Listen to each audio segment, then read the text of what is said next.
ایک 8 سال کا بچہ مسجد کے ایک طرف کونے میں اپنی چھوٹی بہن کے ساتھ بیٹھا ہوا ہاتھ اٹھا کر اللہ پاک سے نہ جانے کیا مانگ رہا تھا۔ کپڑوں میں پیوند لگا تھا مگر نہایت صاف تھے۔ اس کے ننھے ننھے سے گال آنسوؤں سے بھیگ چکے تھے۔ بہت سے لوگ اس کی طرف متوجہ تھے اور وہ بالکل بے خبر اللہ پاک سے باتوں میں لگا ہوا تھا۔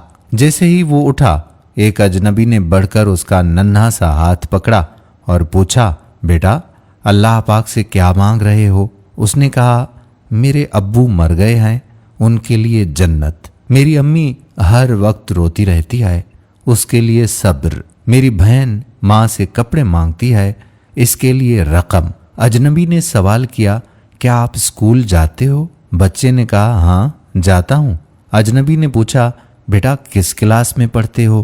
نہیں انکل، پڑھنے نہیں جاتا، ماں چنے بنا دیتی ہے، وہ اسکول کے بچوں کو فروخت کرتا ہوں۔ بہت سارے بچے مجھ سے چنے خریدتے ہیں، ہمارا یہی کام دھندہ ہے۔ بچے کا ایک ایک لفظ میری روح میں اتر رہا تھا۔ تمہارا کوئی رشتہ دار بیٹا؟ اجنبی نے پوچھا۔ اجنبی نہ چاہتے ہوئے بھی بچے سے پوچھ بیٹھا۔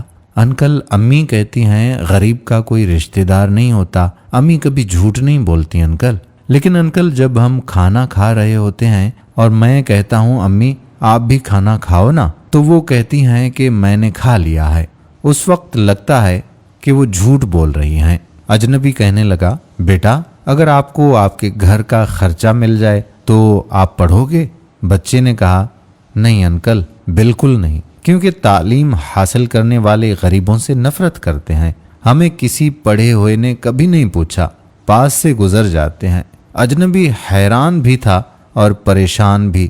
پھر اس نے کہا، ہر روز اسی مسجد میں آتا ہوں، کبھی کسی نے نہیں پوچھا، یہاں تمام آنے والے میرے والد کو جانتے تھے مگر ہمیں کوئی نہیں جانتا۔ بچہ زور زور سے رونے لگا۔ انکل جب باپ مر جاتا ہے تو سب اجنبی بن جاتے ہیں، میرے پاس بچے کے سوالوں کا کوئی جواب نہیں تھا۔ ایسے کتنے معصوم ہوں گے جو حسرتوں سے زخمی ہیں۔